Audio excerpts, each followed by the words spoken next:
Hello everyone, my name is Mr. Kenneth Phun. I'm the head of the psychology department at Health University College. And you will have heard some of my colleagues speak about EQ. Right now I'm here to talk to you about stress management.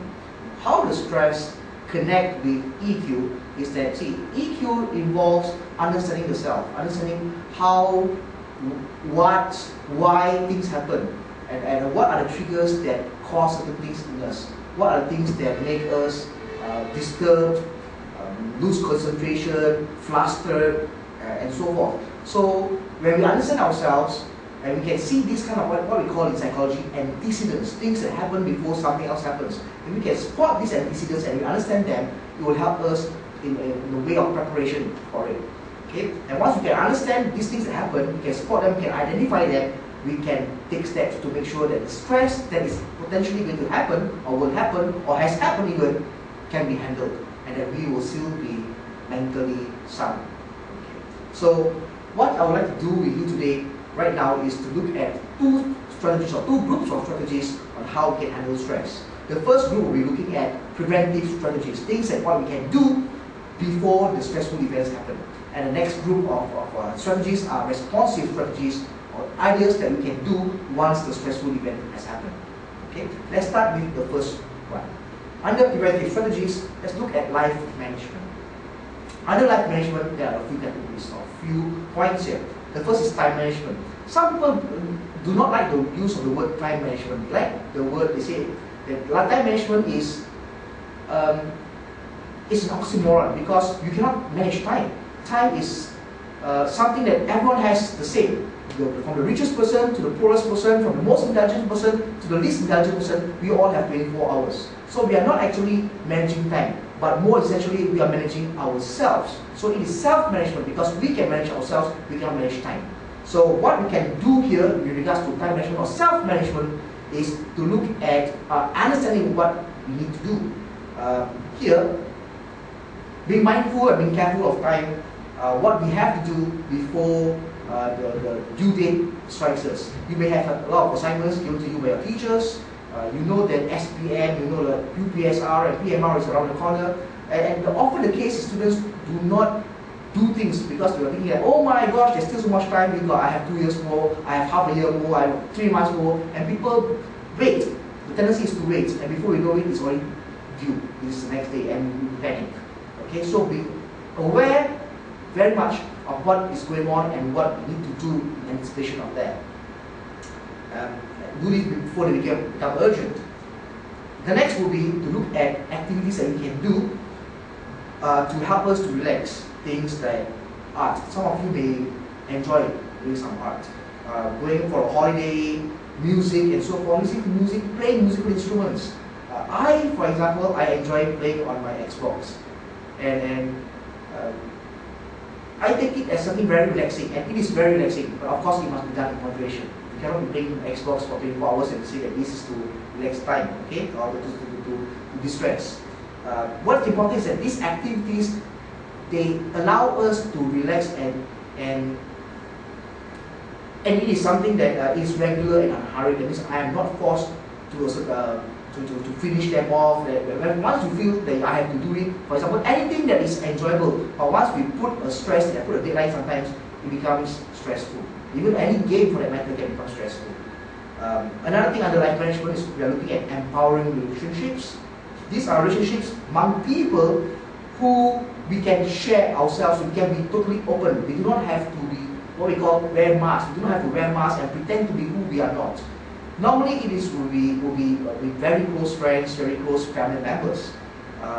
Here, we're looking at a relationship where we are comfortable just sharing who we are without pretenses. Okay, so make sure that we look at for relationships. Maybe some of you may have cliques, good friends that you have been with even from kindergarten or standard 1 week, and we have been with each other for many years. If you have this kind of relationships, I would really encourage that you cultivate them. Okay. Next, let's look at cognitive restructuring, which looks at the changing of our thinking patterns. Under this, we'll look at two things. Developing a holistic view of life, meaning don't put our eggs in one basket. and to take a step back to see the problem situation in perspective. Okay, what do I mean by this? Imagine this. Let's say you have a relationship with someone, and lo and behold, one day the person says that, okay, I'm so sorry, but we have to break up. Okay. Now, it is very easy at that moment, and I've been through myself, to think that, oh my gosh, my whole world has collapsed because this person doesn't love me anymore. This person now loves another person, and all my dreams and all my hopes have been crushed. I can never find anyone else in this world who will love me the same way. Okay, that is not very true at all, because as I said, being through that has given me an eye-opener actually, an understanding that there are many things more in life that we can look forward to. And what helped me, for example, when I was about 21 years old, I fell in love for the first time. And when this person broke the relationship with me, what helped me to overcome it was my understanding and my belief that there was something more to me than this person. Yes, I love this person very much, and I felt that life was over to a certain extent.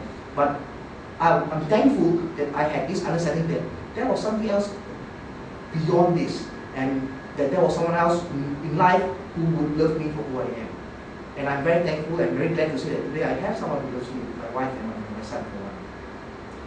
Under this also, let's look at reframing. Developing a positive outlook to life. Challenge is not a problem, opportunity is not a burden.